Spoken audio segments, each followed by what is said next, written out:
我的情人，你們也不是我的情人，從來沒有。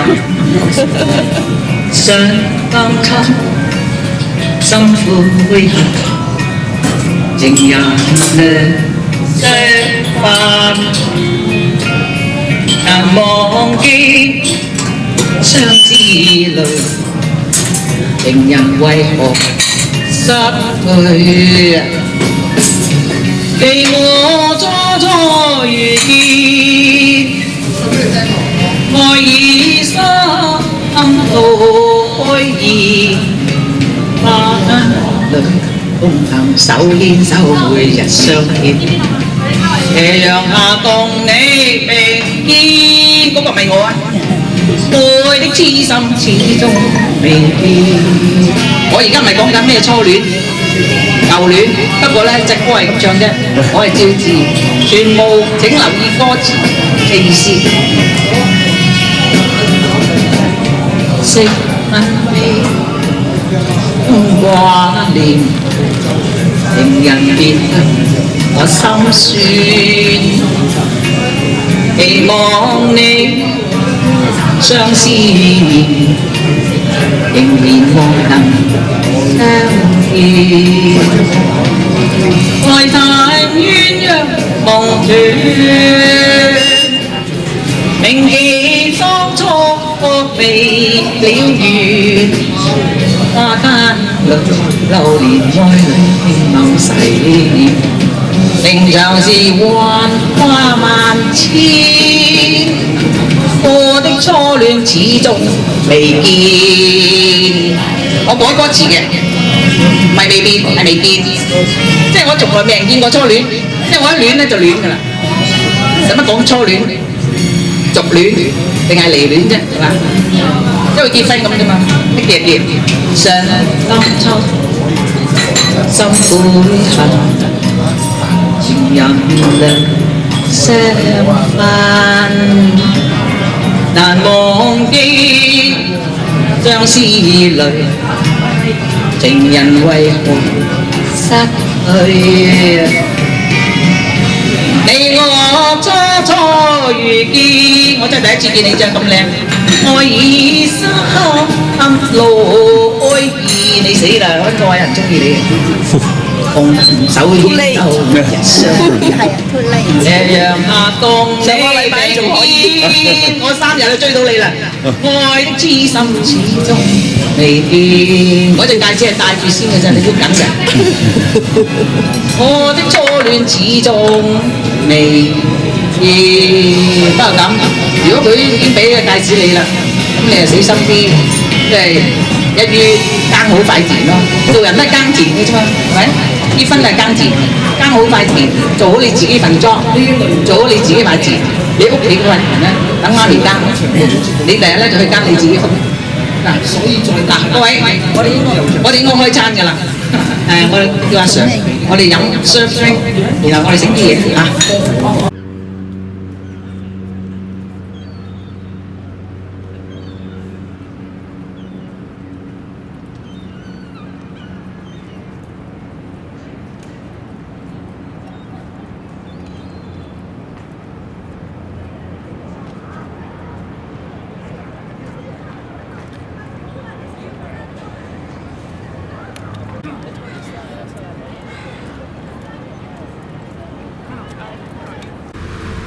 It's a twin sister to the Halifax, Nova Scotia McDonald Bridge. The Lionsgate Bridge was designed and built by an engineering company in Quebec. They sold it to us in 1963 for the very same price, and it's cost us over $100 million to fix it and modernize the bridge. Grouse Mountain's right in front of us. It's 4,000 feet high. We're going to travel 1/3 of the way up. Mountains, of course, are north. You can't get lost in Vancouver. Mountains are north, and the streets in our city all in a straight line. On your left, the city of West Vancouver, very residential city. North Vancouver to my right, very industrial waterfront city. Now the yellow stuff you see over there to your right, that's sulfur. Sulfur is a byproduct of natural gas. It smells like rotten eggs, and it flies off in the wind and creates acid rain. So in Canada, by law, it must be captured, compressed into pellets, so no smell to it. It's too heavy to fly off in the rain. And we export that across to Asia. The Blue Roads cover potash. Major export from the province of Saskatchewan. Potash, of course, a fertilizer. It's also used in manufacturing some explosives and for the manufacture of glass. Potash, another very valuable commodity. So sulfur is used for the manufacture of explosives, for steel, for elastic, rubber, and cosmetics. All have sulfur as a very important ingredient.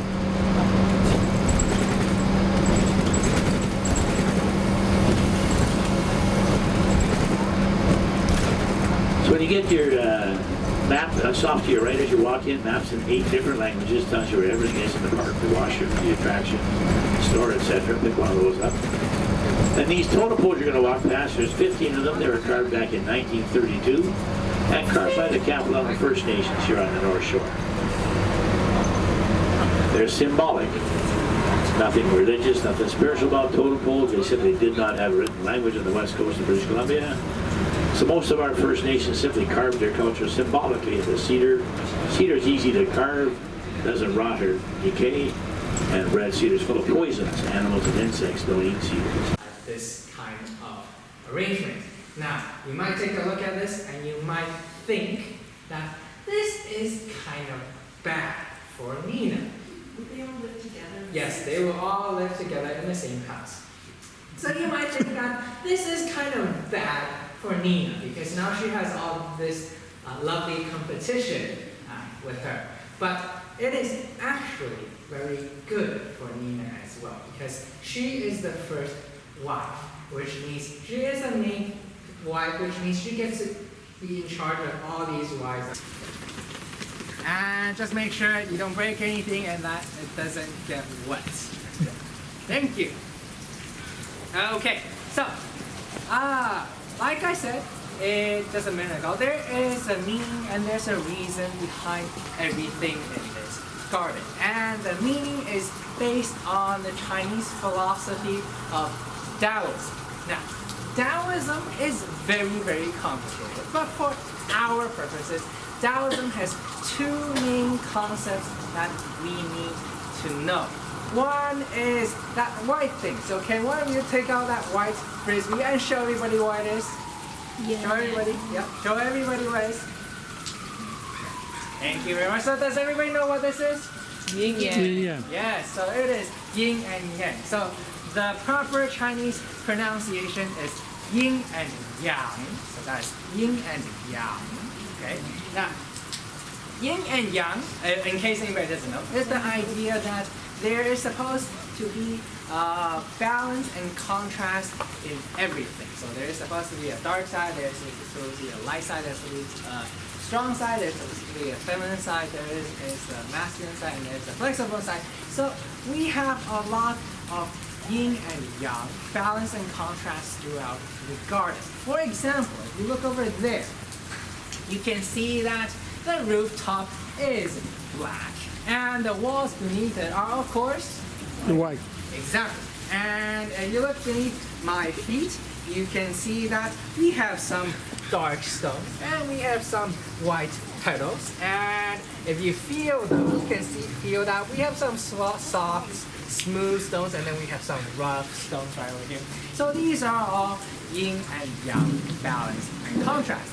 And the other idea of Taoism is that Taoism says we should always act naturally. We should always be living with nature. We should always be at one with nature. And Scholar Yuri over there, being our resident scholar, knows all about Taoism and wants to very much follow Taoism.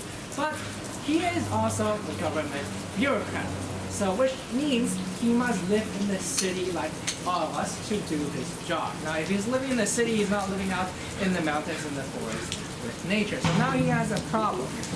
And to solve this problem, Scholar Yuri has decided instead of living out in the mountains and the forest with nature, he will bring nature into the city.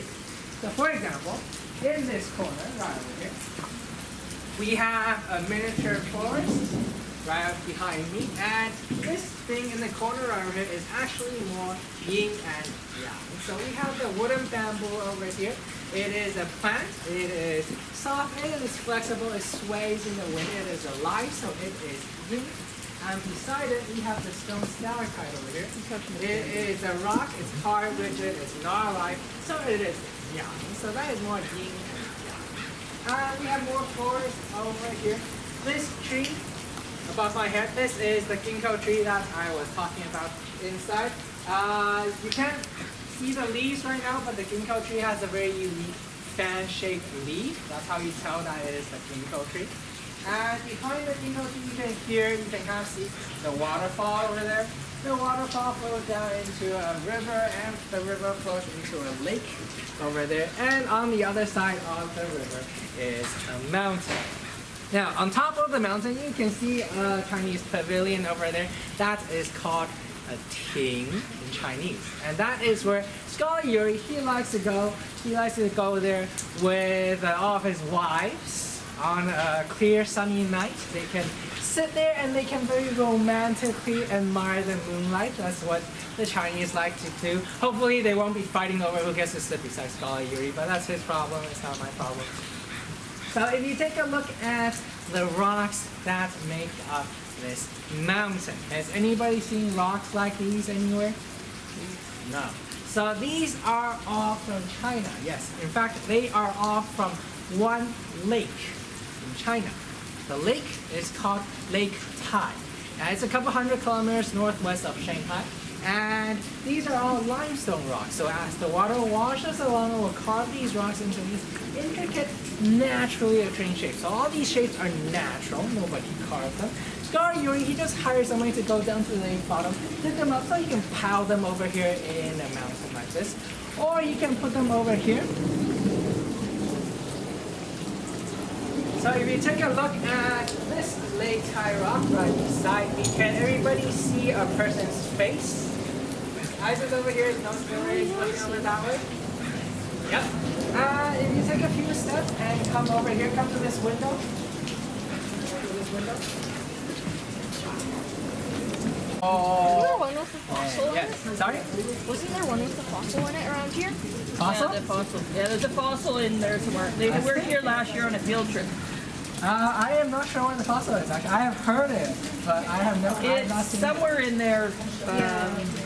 I wonder if upstairs upstairs might know where the fossil is. So this one, if you take a look at this Lake Tai rock, try not to block you guys.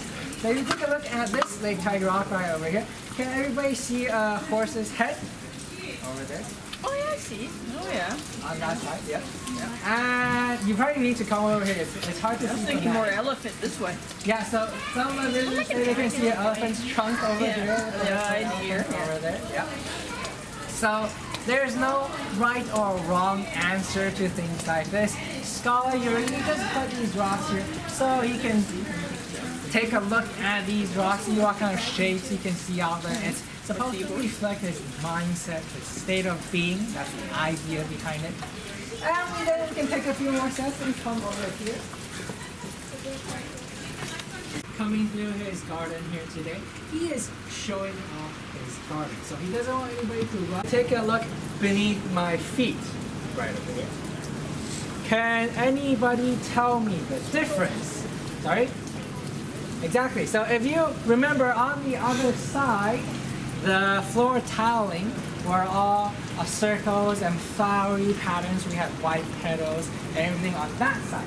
This side, you can see it's all straight lines and geometric shapes.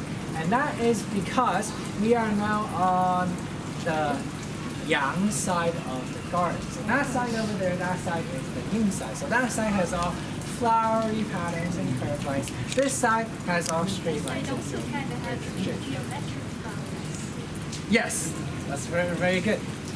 Now, it's also the same thing if you look over on the distance at the windows over there that the lady here pointed out just before. Those windows over there are all flowery patterns. The windows behind you are all straight lines and geometric shapes.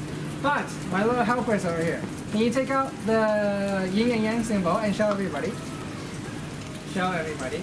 Yes, can everybody see the little black dot in the middle of our white yang section? You also have the little white dot in our black yin section. So that is what yin and yang is, which means we need a little bit of yin, we need a little black, dot to give us our yin and yang balance. And we have that here in the form of the floors over there on the corner over there. So you can see the floors over there, it's all flowery patterns over there. Yeah. This